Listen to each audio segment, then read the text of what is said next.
வணக்கம் பிரியமானவர்களே, அருமையான புது மாதத்திற்கு உங்களை நான் இந்த இடத்துல வரவேற்கிறேன். சற்று நேரத்திற்கு முன்பாக நீங்க பார்த்த இந்த வீடியோ பல மக்களுடைய வாழ்க்கை இன்று எப்படியானதாய் இருக்கிறது என்று உங்களுக்கு ஒரு மிக தெளிவான விளக்கத்தை கொடுத்திருக்கும். ஒருவேளை நீங்களும் கூட அப்படியான ஒருவராய் இந்த இடத்துல இருந்து கொண்டிருக்கலாம். மற்றவர்களுக்கு முன்பாக நடிக்கக்கூடிய ஒருவராக, உங்களுடைய உண்மையான நிலையை மற்றவர்களுக்கு காண்பிக்க விரும்பாதவராய், உங்களுக்குள்ளாக அந்த சோகம், உங்களுக்குள்ளாக அந்த கவலை, உங்களுக்குள்ளாக அந்த பயம், அந்த வருத்தம் எல்லாவற்றையும் உங்களுக்குள்ளாக இந்த இடத்தில் வைத்துக்கொண்டு மற்றவர்களுக்கு முன்பாக நீங்கள் சந்தோஷமாய் இருப்பது போல, எல்லாமே அருமையானதாய் இருப்பதை போல வெளி வேஷக்காரராய் இந்த இடத்தில் இருக்கிறீர்கள். என உட்புறம் நீங்கள் குமுறுகிறீர்கள், ஆனா வெளிப்புறத்துல எல்லாமே அருமையாய் சிறந்ததாய் இருப்பதை போல காட்டுகிறீர்கள். சில நேரம் பெற்றோர்கள் உங்க பிள்ளைகளுக்கு உங்க வாழ்க்கை என்னன்றது தெரியக்கூடாதுன்ட்டு அப்படியான ஒருவரா நடந்து கொள்றீங்க. மனைவி கணவனிடத்திலையும், கணவர் மனைவியிடத்திலையும் நீங்கள் ஒருவர் இன்னொரு இடத்தில் இப்படியானவராய் இந்த நடந்து கொள்கிறீர்கள். நீங்கள் நினைக்கிறீர்கள் ஏதோ ஒரு வழியிலே நான் சரியானதை செய்கிறேன். ஆனால் உண்மையிலே அப்படியான ஒரு வாழ்க்கை தான் நீங்க வாழ்வது தேவன் விரும்புறாரா? உண்மையிலே அப்படியான ஒருவரா நீங்க இருக்கிறது தான் தேவன் விரும்புறாரா? வெளிவேஷக்காரரா? இல்லை.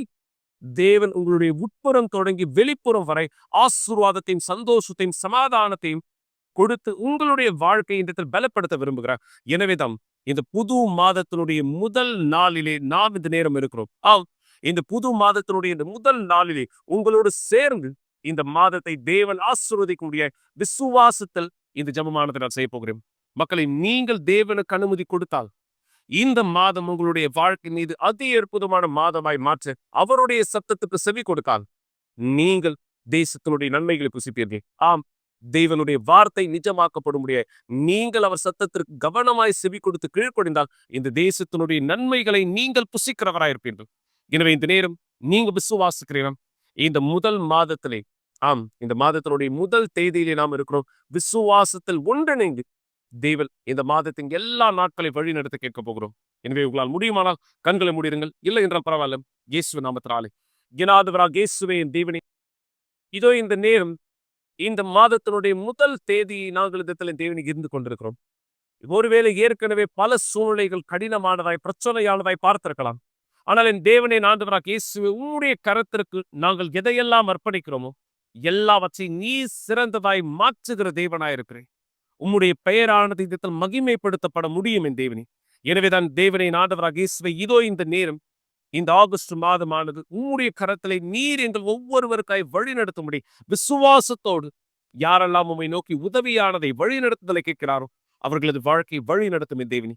எல்லா சாபங்களாய், தடைகளாய், கடினங்களாய், பிரச்சனைகளாய் இது நாள் வரையும் இந்த 2025 ஆண்டிலே இந்த 7 மாதத்தினுடைய முடிவிலே இன்னும் பார்க்காத பதில்களை இதோ இந்த 8வது மாதத்தில் இவர்கள் பெற்றுக்கொள்ளும்படி இவர்களுடைய வழிகளை உம்மை நோக்கி இந்த தேவனை நகர்த்த இவர் தயார்படுத்துவாரே. ஆனா இந்த எல்லா ஆசீர்வாதங்களும் தேசத்தினுடைய நன்மைகளாய் இருக்கிற எல்லாமே இவர்கள் புசிப்பார்கள்.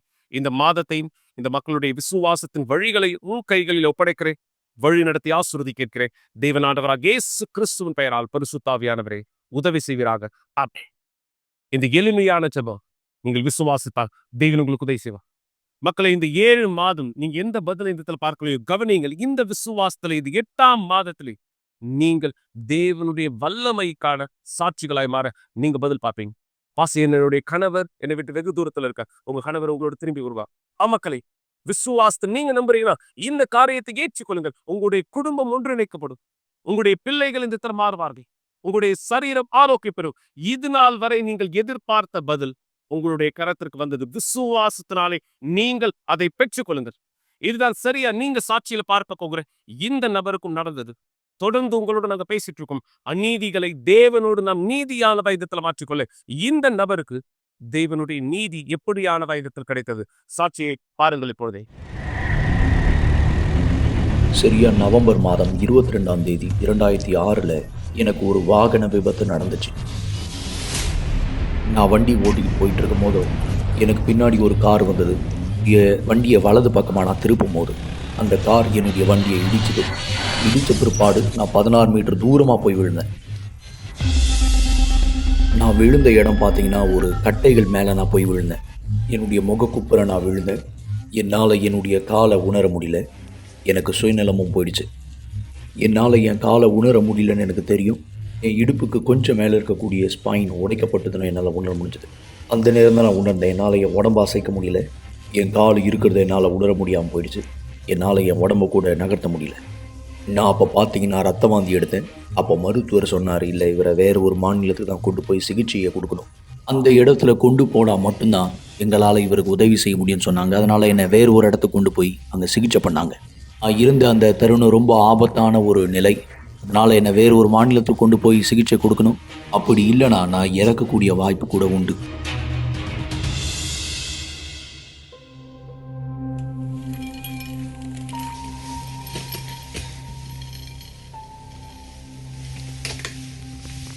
நான் மருத்துவமனையில் 1 மாதம் 20 நாட்களாக இருந்தேன். 5 நாள் என்னை ஐசியூ வார்டில் வச்சுருந்தாங்க. நான் ஐசியூ வார்டில் இருந்த இந்த 5 நாட்களில் என்னுடைய முதுகு பின்பாக ரொம்ப வலி ஏற்பட்டது. அந்த வலிக்கு பின்பாக உள்புறத்தில் ஒரு இன்ஃபெக்ஷன் தொடங்கியிருந்தது. அப்போ மருத்துவர் சொன்னார், நான் உனக்கு இந்த ஸ்பைனில் சர்ஜரி பண்ணாலும் கூட இந்த சிகிச்சை உங்களுக்கு ஆபத்தில் போய் முடியலாம். ஏன்னா அந்த இன்ஃபெக்ஷன் நான் ஆப்ரேஷன் பண்ண போகிற இடத்துக்கு ரொம்ப அருகாமையில் இருக்குது, நீங்கள் இறக்கக்கூட செய்யலாம். மருத்துவர் எனக்கு அந்த சிகிச்சையை பண்ண அவர் விரும்பலை. ஏன்னா நான் இறந்துட போகிறேன்னு. அதனால் என்னை வீட்டுக்கு அனுப்பிச்சிட்டாங்க. நான் 10 மாதமாக வீட்டில் படுத்த படுக்கையாக இருந்தேன். இந்த ஃபோட்டோவை பாருங்கள். அந்த 10 மாதமாக நான் படுத்த படுக்கையிலே இருந்த அந்த நேரத்தில் ஒரு நாளும் நான் அழுவேன். அழுது கேட்பேன், ஆண்டவரே எனக்கு ஏன் இந்த மாதிரி நடக்கணும்? ஏன் எனக்கு இந்த மாதிரி நடக்க நீங்கள் அனுமதிச்சிங்க? அப்படி நான் கேட்டுகிட்டே இருந்தேன். அது மட்டும் இல்லாமல் நான் கேட்பேன், இந்த உலகத்தில் எத்தனை பேர் தப்பு பண்ணுறாங்க, எத்தனை பேர் தப்பான பழக்கத்தில் இருக்காங்க. ஆனால் அவங்க எல்லாரையும் விட்டுட்டு ஏன் இந்த மாதிரியான மோசமான காரியம் எனக்கு நடக்கணும்? நான் இப்படி யோசிச்சிருக்கேன். ஆண்டவர் உண்மையாகவே நிஜம் கிடையாது. அவர் உண்மையாகவே இல்லை.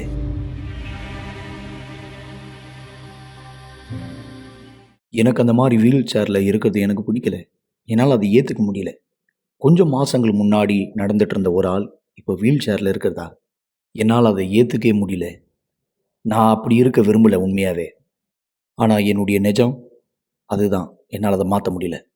நான் வீட்டுக்குள்ளேயே 3 வருஷம் காலங்களாக இருந்தேன். 3 வருஷமாக வீட்டுக்குள்ளேயே இருந்தேன், எங்கேயும் போகல. ஏன்னா அதை ஏற்றுக்கல உண்மையாகவே. வெளியே போகும்போது மற்ற மக்கள் என்னை இப்படி பார்க்குறது, இது எல்லாமே எனக்குள்ள ஒரு பெரிய ஒரு மன அழுத்தத்தை உருவாக்குச்சு. இது எல்லாமே என்னுடைய இருதயத்திற்குள்ளே, என் மனசுக்குள்ளே ஒரு பெரிய ஒரு ஓட்டையை உருவாக்குச்சு. நான் முழுசாகவே உடஞ்சி போயிட்டேன். என் முழு நம்பிக்கை சிதைஞ்சு போயிடுச்சு. எனக்கு தெரியும் என்னால் திரும்பி நடக்க முடியாது. என் முதுகெலும்பு உடஞ்சதுனால எனக்கு தெரியும் என்னால் திரும்பி ஒருபோதும் நடக்க முடியாது. உங்கள் வாழ்க்கையில் இது நடந்தது உங்களுக்கு இது பெரிய அநீதியாக நினைக்கிறீங்களா? ஆமாம், நிஜம்தான். எனக்கு நடந்த ஒரு பெரிய அநீதியாக தான் நான் பார்த்தேன் இதை. ஏன்னா நான் குடிக்க மாட்டேன், நான் தப்பான பழக்கத்தில் இல்லை, நான் சிகரெட் பிடிக்கல, நான் ஏமாத்தலை, நான் குடிக்கிறது கிடையாது, எங்கள் அம்மா அப்பாவை நான் அடித்தது கிடையாது. இதெல்லாம் நான் செஞ்சு கூட எனக்கு ஏன் இது நடந்துச்சு? இதை நான் ஒரு பெரிய அநீதியாக தான் பார்த்தேன். நான் யாருக்கு எந்த கெடுதல் செய்யலை, எந்த தீமை செய்யலை. ஆனால் இதெல்லாம் எனக்கு ஏன் நடந்துச்சு? நான் இப்படி கூட சொல்லலாம், இன்றைக்கி நான் உயிரோடு இருக்கிறதுக்கான காரணம் எங்கள் அம்மா செஞ்ச தியாகம் தான். அதுதான் என்னை உயிரோடு இருக்க வச்சுருக்கு. ஒரு நாள் நான் ஆண்டவர்கிட்ட கேட்டேன், ஆண்டவரே என் வாழ்க்கையை நான் மாற்றிக்கணும்னு ஆசைப்பட்றேன். எப்படி என் வாழ்க்கையை மாற்றிக்கிறது? நான் என்ன செய்யணும், என்ன பண்ணணும் எனக்கு தெரியாது. ஆனால் அந்த கஷ்டத்துலேருந்து வெளியே வரணும். எங்கள் அம்மா ஒரு முறை ஆலயத்திற்கு போகும்போது என்னை கூப்பிடுவாங்க. அவங்க விசுவாசம் எந்த அளவுக்கு பெரியதுன்னா, அவங்க போகிற ஆலயம் ரொம்ப தூரத்தில் இருக்கும். ஆனாலும் கூட அது ஒரு பொருட்டாக எடுத்துக்காம அவங்க அங்கே போவாங்க. இந்த விசுவாசத்தை, இந்த நம்பிக்கையை நான் பார்க்கும்போது தான் அவங்க விசுவாசம் என்னை ஈர்த்துச்சு. அவங்க தேடுற அதே ஆண்டவரை நானும் தேடணுன்னு விரும்பினேன். எனக்கு அதே நம்பிக்கை இருக்கணும்னு நான் விரும்பினேன். அப்படி தான் நான் ஆலயத்திற்கு வர ஆரம்பித்தேன்.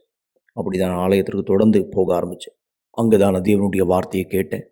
ஒரு தண்ணீராக இருந்த நான் ஒரு திராட்சரசமான ஒரு சுவை உள்ள ஒரு வாழ்க்கைக்கு மாற ஆரம்பித்தேன். நான் ஆண்டவரை அதிகமாக தேடினேன். நான் தேடின அந்த நேரத்தில் தான் புரிந்து கொண்டேன், ஏற்றுக்கொண்டேன், ஆண்டவர் மேலே எந்த தப்பும் கிடையாது. அந்த காரை ஓட்டிக்கிட்டு வந்து என் மேலே இடித்த அந்த ஆளு மேலேயும் தப்பு கிடையாது. என் மேலே தான் தவறு இருக்குது, என் மேலே தான் தப்பு இருக்குன்ற ஒரு உணர்வு எனக்குள்ளே இருந்துச்சு. இது எல்லாத்தையும் நான் அவர்கிட்ட சொல்லும் போது அவர் சொன்னார், வால்தோ நீ ரொம்ப அதிகமாக கவலைப்படுற, உனக்குள்ள மன அழுத்தம் இருக்குது, இந்த வலி உனக்குள்ளே ரொம்ப பெருசாக இருக்கிறத பார்க்க முடியுது. இதனுடைய கவலை ஒரு நாளும் உன்னை ரொம்ப மோசமான சூழ்நிலை தள்ளுது. இதிலிருந்து நீ வெளியே வரணும்னா உனக்குள்ள பரிசுத்த ஆவி வேணும். அவர் ஆவி உனக்குள்ளே இருக்கணும். அந்த வருஷத்தினுடைய முடிவில் விசுவாசத்தின் சிறப்பு நிகழ்ச்சி வந்தது. எனக்கு தரப்பட்ட ஒரு பெரிய ஒரு வாய்ப்பை நான் பார்த்தேன்.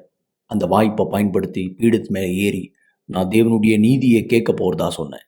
நான் பீடத்து மேலே ஏறின தியாகமாக செஞ்சேன், வேறு எதற்காகவும் கிடையாது. எதற்காகவும் தியாகம் செய்யலை. எனக்கு பரிசுத்த ஆவி வேணும், எனக்கு தேவனுடைய ஆவி வேணும், இதுக்காக மட்டும்தான் நான் தியாகம் செஞ்சேன். பீடத்து மேலே ஏறும்போது என் எல்லாத்தையும் அர்ப்பணிச்சிட்டேன். பண ரீதியாக அர்ப்பணித்தேன், தேவன் கேட்டது. எல்லாத்துக்கும் மேலே ஆவிக்குரிய ரீதியாக என் தியாகம் செஞ்சேன். மிக முக்கியமாக இதை எப்படி சொல்கிறது, நான் என்ன நானே எடுத்து பீடத்து மேலே ஒரு தியாகமாக தேவனுக்கு அர்ப்பணித்தேன். நான் சொன்ன, ஆண்டவரே, இந்த உலகத்தில் என்னால் இனிமேலும் ஒரு நேரம் கூட உயிர் வாழ முடியாது, எனக்குள்ள உங்கள் ஆவி இல்லைனா. நான் பீடத்து மேலே நானே அர்ப்பணித்த பிற்பாடு, என் முழு வாழ்க்கையை அர்ப்பணித்த பிற்பாடு கீழே வந்த அந்த நேரம், நான் முழு வாழ்க்கையை தேவனுக்கு கொடுத்துட்டேன் அப்படின்ற நிம்மதி எனக்குள்ளே இருந்துச்சு. தேவன் என் கூட இருக்காருன்ற நம்பிக்கை எனக்குள்ளே இருந்துச்சு. ஆனாலும் கூட பரிசுத்த ஆவி என் கூட இருக்காருன்ற உறுதி எனக்குள்ளே வரல. அப்போ நான் பீடத்துக்கு முன்னாடி போய் அந்த ஓரமாக நின்று கேட்ட, ஆண்டவரே, ஒன்று உங்கள் ஆவி எனக்குள்ளே வரணும், இல்லைனா என்னை கொண்டுடுங்க. நான் இவ்வளோ தியாகத்தை வீணாக்கிறதுக்காக நான் செய்யலை, எனக்குள்ளே உங்கள் ஆவி வேணும்னு கேட்டேன். நான் இந்த மாதிரியான வார்த்தைகளை சொல்லிட்டு பிற்பாடு தான் அவர் நியாயமான கர்த்தர் நான் பார்த்தேன். அவர் நீதியை நிறைவேற்றினார். ஆமாம், எனக்கு நீதியை கொடுத்தார், எனக்கு நியாயத்தை கொடுத்தார், அவருடைய ஆவியை எனக்கு கொடுத்தார். நான் பல வருஷமாக நான் முன்னாடி சொன்ன மாதிரி ஆண்டவர் எனக்கு அநியாயம் பண்ணார், ஆண்டவர் எனக்கு அநீதி பண்ணியிருக்காருன்னு நினச்சேன். அவர் ஆவி எனக்குள்ளே வரும்போது எனக்கு காமிச்சார், இல்லை, இது எல்லாமே நடந்ததுக்கான காரணம் நீ என்கிட்ட வருவதற்காக. நான் பரிசுத்த ஆவியை பெற்ற பிற்பாடு தான் காலு இல்லை அப்படின்ற ஒரு குறை எனக்குள்ளே இல்லவே இல்லை. காலு இல்லைன்ற ஒரு குறை எனக்கு தெரியவே இல்லை.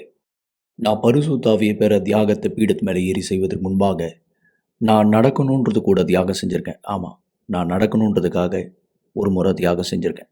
ஆனால் பரிசுத்த ஆவியை பெற்ற பிற்பாடு தான் சொன்னார், இல்லை, நீ நடக்க உனக்கு கால் இருக்கணும்னு அவசியம் இல்லை, இது இருந்தால் போதும், நான் இருந்தால் போதும். அந்த நேரம் தான் என்னுடைய வாழ்க்கை முழுவதும் மாற தொடங்கினது. அந்த நேரத்தில் தான் பரிசுத்த ஆவி எனக்குள்ளே வந்தார். பரிசுத்த ஆவி எனக்குள்ளே வரும்போது சந்தோஷத்தை கொடுத்தார். இந்த உலகத்தில் இருக்கிற எதுவுமே எனக்கு முக்கியமாக இல்லை, என்னுடைய கால் எனக்கு முக்கியமாக இல்லை.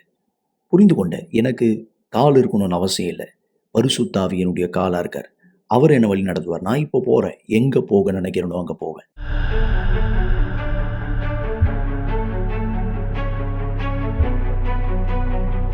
இதன் பிற்பாடு எனக்கு இன்னொரு போராட்டம் இருந்தது என்னுடைய அன்பின் வாழ்க்கையில்.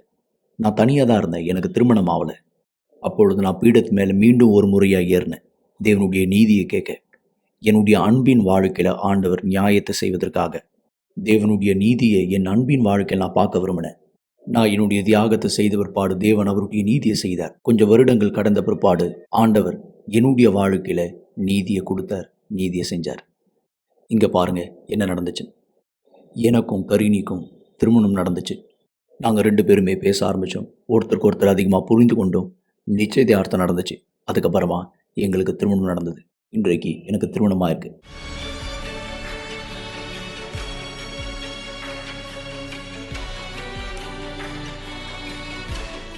நான் துணையாளராக இருக்கேன்.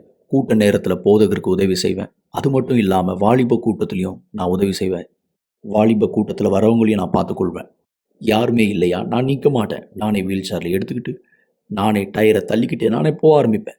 இப்படி தான் மக்களை பார்ப்பேன், மக்கள் பின்னாடி போவேன், அவங்களுக்கு உதவி செய்வேன், ஊழியம் பணி செய்கிறேன்.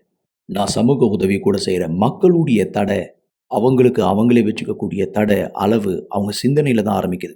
எனக்கு முன்னாடி பார்த்தீங்கன்னா ஸ்போர்ட்ஸ் ரொம்ப பிடிக்கும். நான் கூட பந்து ஆடிட்டு இருந்தேன். அது மட்டும் இல்லாமல் ஜூஜிப்ஸ் அது பண்ணிகிட்டு இருந்தேன். ஏன்னா அது மார்ஷல் ஆர்ட்ஸ். என்னுடைய சாதாரணமான பழக்க வழக்கங்களாக இருந்த இந்த காரியம் என்னை ஒரு உலக சாம்பியனாக இதை மாற்றுச்சு. 3 மாதமாக இந்த ஜூஜிப்ஸ், அதுக்கப்புறமா நான் சவுத் அமெரிக்காவில் ஒரு சாம்பியனாக மாறப்பட்டேன். எனக்கு அதுக்கப்புறமா வாய்ப்பு கிடைச்சது 2 உலக சாம்பியன் விளையாட்டில் நான் கலந்து கொள்ள. நான் முதல் முறையாக க்ரீக் அப்படின்ற ஒரு நாட்டுக்கு போயிட்டு இந்த உலக சாம்பியனில் கலந்து கொண்டேன். அதுக்கப்புறமா துபாயில் நடந்த இந்த ப்ரொஃபஷனலில் நான் அந்த கேட்டகரியில் 3ஆவதான இடம் பெற்றேன். என்கிட்ட இருந்தக்கூடிய பெரிய கடினம், பெரிய சூழ்நிலை என்னை இப்போ பார்த்தீங்கன்னா ஒரு உலக சாம்பியனாக மாற்றிருக்கு. நான் நினச்சேன் இனிமேல் என்னால் எதுவும் செய்ய முடியாது, இது இருக்கிறதுலே மிகப்பெரிய சூழ்நிலை. ஆனால் தேவன் ஒருத்தரோடு இருக்கும்போது அது எந்த சூழ்நிலையாக வேணா இருக்கட்டும், ஆண்டவருக்கு எந்த அளவும் யாராலையும் வைக்க முடியாது. என்கிட்ட இருக்கக்கூடிய கடினமானது தான் இருக்கிறதுலே மிகப்பெரியது நினச்சேன். ஆனால் உண்மையாகவே மிகப்பெரியது தேவன். சரி, அப்புறம் விவால்து பாஹாது காசஸ்லேருந்து உலக சாம்பியனாக மாறி இருக்கீங்க இப்போது. ஆமாம், நிஜம்தான். என்னுடைய மாநிலத்திலேருந்து இப்போ நான் உலக சாம்பியனாக இருக்கேன். நல்லது மக்களின், தேவன் நீதியை செய்கிற தேவனாயிருக்கிறார். எனவேதான் உங்க எல்லோருடைய விண்ணப்பங்களை நாங்கள் இந்த இடத்தில் ஒன்று திரட்டி இருக்கிறோம். இந்த 3ஆம் தேதி ஞாயிற்றுக்கிழமை சாலமோன் மண்டபத்திலே மக்களே, சாலமோன் மண்டபத்திலே உங்க எல்லோருடைய விண்ணப்பங்களும் தேவனுடைய ஆலயத்தின் பீடத்தின் மீதாக ஏறக்குறைய 10,000 பிஷப்புகள், பாஸ்டர்கள் அவர்களுடைய குடும்பத்தோடு இணைந்து ஒரே விசுவாசத்தின் ஆவியிலே கூக்குரல் செய்திருக்கிறார்கள். இந்த கூக்குரல் உங்களுக்கானதாகும். நீங்கள் யார் உங்களுடைய விசுவாசத்தை பயன்படுத்தினீர்களோ, நீங்கள் யார் உங்களுடைய விண்ணப்பங்களை அர்ப்பணித்தீர்களோ, நீங்கள் யார் பீடத்தின் மீது தேவனுக்கு உங்களுடைய விசுவாசத்தின் அடையாளத்தை இந்த காண்பித்தீர்களோ, மக்களே, தேவன் மாறாத தேவனாயிருக்கிறார். தேவன் சர்வ வல்லவராயிருக்கிறார். அவரிடத்துல எவ்விதமும் அநீதியானது கிடையாது. அவர் உங்களுடைய வாழ்க்கையை மாற்ற, உங்களுடைய வாழ்க்கையை வித்தியாசப்படுத்த, உங்களுடைய வாழ்க்கையில் அதி அற்புதமான பதில்களை கொடுக்க தயாரா இருக்கிறார். என தேவனுடைய சிங்காசனம் நீதியின் அடிப்படையை கொண்டதாக இருக்கு. நீங்க யாரெல்லாம் நீதி உடையவராய் இடத்துல வரீங்களோ, உங்களுடைய வழக்குக்கான நீதி கேட்கிறவராய், தேவன் சொன்ன வார்த்தை போல இரவும் பகலும் என்னை நோக்கி கூப்பிடுகிறவர்களுடைய விஷயங்களில் நான் நீடிய பொறுமை உள்ளவராய் இருந்து அவர்களுக்கு பதில் கொடுக்காமல் போவேடா. தேவன் பதில் கொடுக்க தயாரா இருக்கா. ஆனா பதிலை பெற்றுக் கொள்ளக்கூடிய நபராய் நீங்கள் நீதியிலே ஒவ்வொரு நாளும் அவருடைய வழிகளை நகர்த்துகிறவராய், அவரோடு சேர்ந்து நடக்கிறவராய் இந்த இடத்துல இருக்கீங்களா? இதான் சாட்சியில் நீங்க இந்த இடத்துல பார்த்தீங்க. இந்த நபர் அநீதியை இந்த இடத்துல ஜெயிக்க முதலாவது செய்ய வேண்டியது என்னவாக இருந்து தெரியுமா? அந்த அநீதியை இவர் வெறுக்க தீர்மானித்தார். ஆம், தன்னுடைய வாழ்க்கையின் மீது உள்ள அந்த அநீதியை ஏற்றுக்கொள்ள விரும்பல. உங்க பலருடைய வாழ்க்கை பிரச்சனையிலும் வலியிலும் வேதனையும் இருப்பதற்கான காரணம் என்ன தெரியுமா? ஏன்னா நீங்க அந்த அநீதி உங்க வாழ்க்கையின் ஒரு பகுதியை ஏற்றுக்கிறீங்க. நீங்க உங்க வாழ்க்கையினுடைய இந்த சூழலையை உங்களுடைய வாழ்க்கைக்குள்ளாக சகித்து கொண்டவராய், அனுசரித்து கொண்டவராய் மாறுறீங்க. பாஸ்டர், நான் இனியும் கூடிய நபராய் இருக்க விரும்பல. எனவேதான் இந்த நேரம் உங்களுடைய நேர்மையான தீர்மானத்திலே தேவனுடைய உதவி வேண்டும் என்று சொல்வீர்களானா? ஸ்கிரீன்ல பார்க்கிற இந்த உதவி எண்களுக்கு எங்களை தொடர்பு கொள்ளுங்கள். 9386387338 மக்களை குறித்து வைத்துக் கொள்ளுங்கள். நீங்க போன் மூலமாகவோ அல்லது வாட்ஸ்அப் மூலமாகவோ எங்களை தொடர்பு கொள்ளலாம். உங்களுக்கு இலவச ஆலோசனை, ஜெபங்கள், வழிநடத்துதல் முற்றிலுமாய் நீங்கள் இலவசமாய் பெற்றுக்கொள்ள முடியும். ஆம், தேவன் பல மக்களுக்கு உதவி செய்தது போல உங்களுக்கும் உதவி செய்ய தயாராக இருக்கார். என தேவன் மாறாத தேவனாய் இருக்கிறார். எனவே தொடர்ந்து நாம் பேசுவதற்கு முன்பாக இன்னொரு அருமையான சாட்சியத்தில் பாருங்க. இந்த நேரம் கூட நீங்கள் தொலைபேசிகளை தொடர்பு கொள்ளலாம். உங்களுக்கான இலவச ஆலோசனை ஜெபங்களை கொடுக்க நாங்கள் மற்ற போதகர்களோடு இந்த இணைந்தவராய் காத்திருக்கிறோம். சாட்சியை பாருங்கள், பிற்பாடு இணைந்திருக்கலாம்.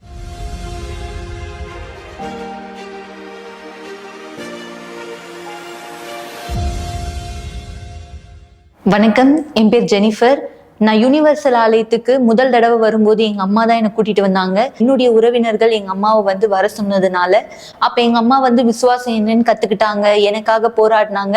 பிற்பாடு தொடர்ந்து நான் வந்துட்டே இருக்கும்போது நான் வளர வளர விசுவாசம்னா என்னன்னு நான் கத்துக்கிட்டேன். அப்ப எனக்குள்ள வந்து தனியா இருக்க மாதிரியே ஒரு எண்ணமானது இருக்கும். யாருமே எனக்குன்னு இல்லை அப்படின்ற ஒரு கவலை எனக்குள்ள அதிகமா இருந்தது. அப்போதான் நான் பரிசுத்தாவியை பத்தி கேள்விப்பட ஆரம்பிச்சேன். நான் அந்த நேரத்துல யோசிச்சேன். ஏன்னா அப்போ வந்து சொல்லப்பட்டிருந்தது, யார் தேவனுடைய ராஜ்யத்தையும் நீதியையும் தேடுறாங்களோ அவங்களுக்கு எல்லாமே கொடுக்கப்படும்.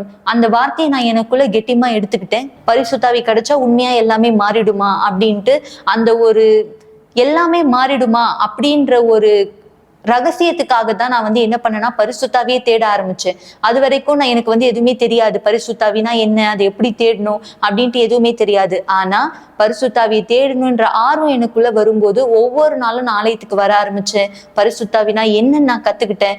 தொடர்ந்து என்னுடைய விசுவாசத்துல நான் முன்னோக்கி போயிட்டு இருந்தேன். பரிசுத்தாவியை நான் பெற்றுக்கொண்டேன். நான் பரிசுத்தாவியை பெறும் போது என்னுடைய குடும்பத்துல நான் மாற்றத்தை பார்த்தேன். ஏன்னா நான் முதலாவது தேவனுடைய ராஜ்யத்தை தேடினேன், அவருடைய நீதியை தேடினேன். ஸோ அப்படி இருக்கும்போது நான் அவரோட ஆவியை பெறும்போது அந்த சந்தோஷத்தை யாராலையுமே நிரப்ப முடியாது. என்னை வழி நடத்துறதுக்காக அப்படின்ற மாதிரிதான் எனக்கு இருந்ததே தவிர்த்து நான் தனியா இருக்கேன்ட்டு ஒரு பொழுதும் இல்லை.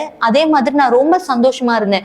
இப்படி நான் வந்து என்னுடைய விசுவாசத்துல பலனோடு முன்னோக்கி போயிட்டே இருக்கும்போது திடீர்னு ஒரு விபத்தானது எனக்கு ஏற்பட்டது. அது விபத்துன்னு கூட சொல்ல முடியாது. ஏன்னா நான் என்னுடைய வீட்டுல இருந்தேன். வீட்டுல நான் நார்மலா நின்றுட்டே இருக்கும்போது திடீர்னு நான் கீழே விழுந்தேன். நான் கீழே விழும்போது ஓகே, நார்மலா ஏதோ கீழே விழுந்துட்டோம், ஏதோ கால் ஏதோ வலிக்கிறதுனால கீழே விழுந்துட்டோம் அப்படின்ற மாதிரி நான் யோசிச்சேன். ஆனா நான் கீழே விழுந்ததுக்கு அப்புறம் என்னால எழுந்துக்கவே முடியல.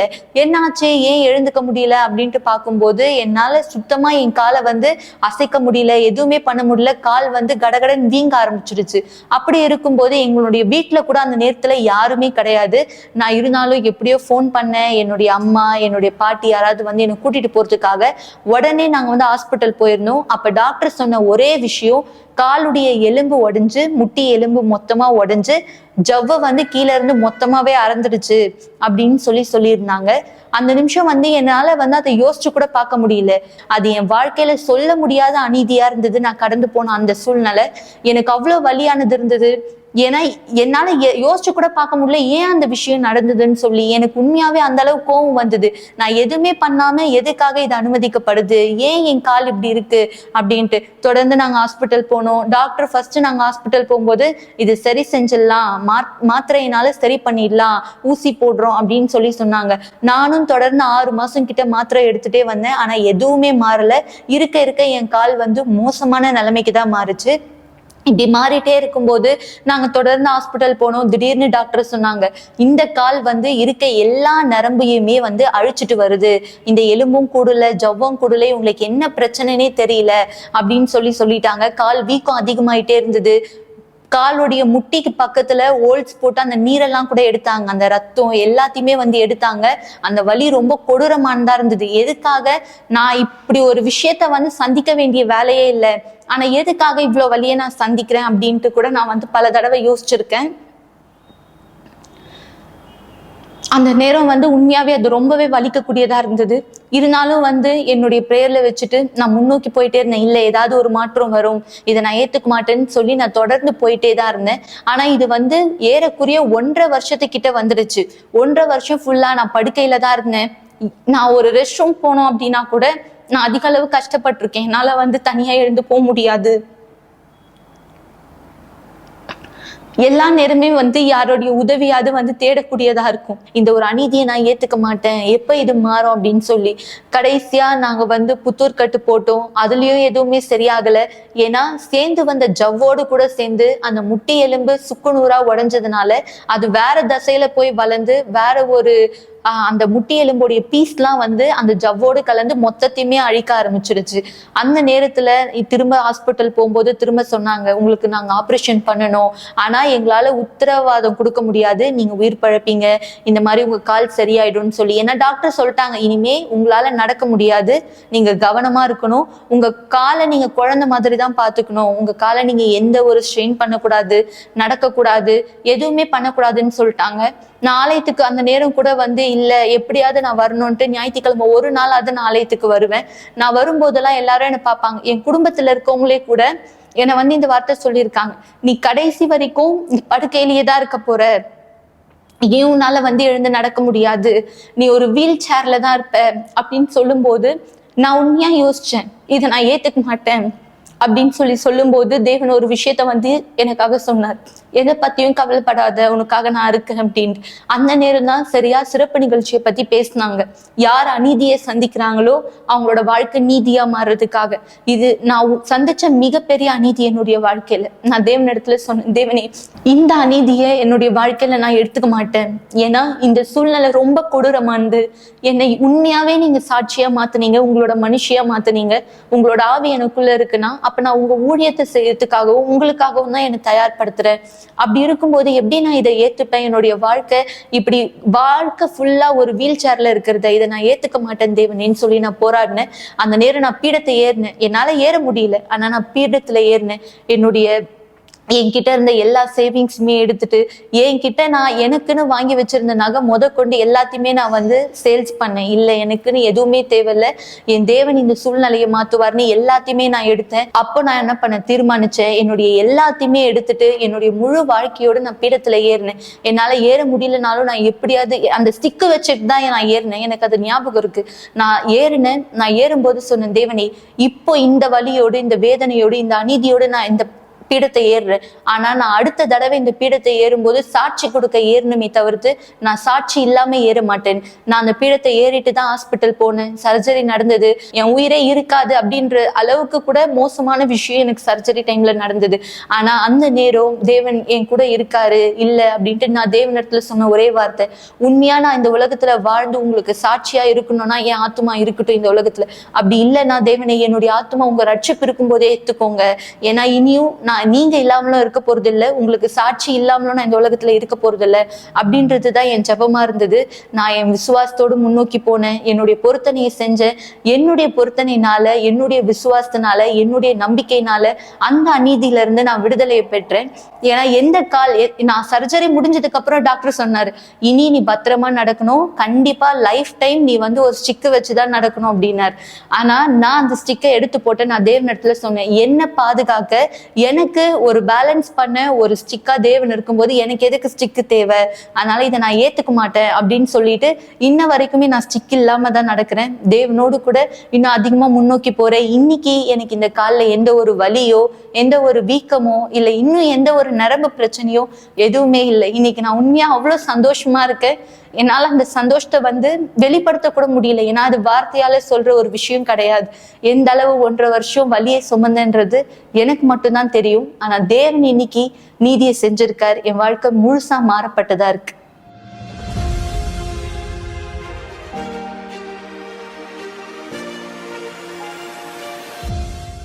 நல்லது மக்களே. நீங்க இந்த இடத்துல தெளிவாக கேட்ட பிரகாரம் தேவன் அவருடைய வல்லமையை உங்கள் வாழ்க்கையில் வெளிப்பட தயாராக. என தேவனிடத்துல எவ்விதமும் அநீதியானது கிடையாது. எனவே நீங்க யார் தியாகம் செய்தீர்களோ இந்த மாதம் உங்களுடைய மாதமாக இருக்கட்டும், இது உங்களுடைய வருடமாக திரும்பட்டும். தேவனோடு சேர்ந்து சகலத்தையும் நீங்கள் ஜெயம் கொள்ளுகிறவராய், வித்தியாசத்தை உங்களுடைய வாழ்க்கையிலே பெற்றுக்கொள்கிறவராய் என தேவன் மாறாத தேவன், உதவி செய்ய வல்லமையுள்ள தேவன், உங்க வாழ்க்கையை மாற்ற பதிலளிக்க தயாராக இருக்கிறார். எனவே விசுவாசத்திலே எங்களோடு கூட இணைந்திருங்கள். இது உங்களுடைய விசுவாசத்தினால் தேவனுடைய பதிலை கைப்பற்றக்கூடிய நேரமாக இருக்கிறது. கண்களை மூடிடுங்கள். இயேசுவின் இயேசுவே, என் தேவாவியானவரே, இதோ இந்த நேரம் தன்னுடைய வாழ்க்கையின் அநீதியை இனியும் சகித்துக் கொள்ள விரும்பாதவராய் யாரெல்லாம் நீதிக்கான படியை எடுத்து வைத்தாரோ, இந்த நீதிக்கான விசுவாசத்துல யாரெல்லாம் உங்களுடைய பீடத்தின் மீது தன் செயலை இந்த நிரூபித்தாரோ, என் தேவனே ஆண்டவராக இயேசுவே, நீர் மாறாத தேவன் என்பதை இந்த இவர்களுக்கு காண்பித்திருக்கிறேன். இதோ உங்களுடைய பலனான கைகளினாலே இவர் அடுத்த சாட்சியா இந்த மாற இவருக்கான வழிகளை திறந்தருளும். என் தேவன், சாபங்கள் உடைக்கப்படட்டும், அசுத்தத்தினுடைய வேலைகள் உடைக்கப்படட்டும், எல்லா இருளுடைய கிரியைகள் உடைக்கப்படட்டும். உங்களுடைய சர்வ வல்லமையான கரம் இந்த நபருடைய வாழ்க்கை நீதித்தில் வெளிப்படுத்தப்படுவதாய் எங்கள் தேவனும் சர்வ வல்லவருமாய் இருக்கிற ஆண்டவராக இயேசு கிறிஸ்துவின் பெயரால் பரிசுத்த ஆவியானவரே உதவி செய்து இந்த மக்களுடைய வாழ்க்கையின் வழிகள், செயல்கள் எல்லாவற்றை மாற்றி உன் பெயரை மகிமைப்படுத்த முடியாத சாட்சியாய் இவர்களை ஆசீர்வதிக்கும்படியே கேட்கிறேன், இயேசுவின் நாமத்தினால் ஆமென். தேவன் உங்களோடு கூட இருக்கிறார். அவர் உங்க வாழ்க்கை வழி நடத்தட்டும். நீங்கள் அனுமதி கொடுத்தார். நாளை விசுவாசத்தை சந்திக்கலாம். சென்று வாருங்கள் மக்களே.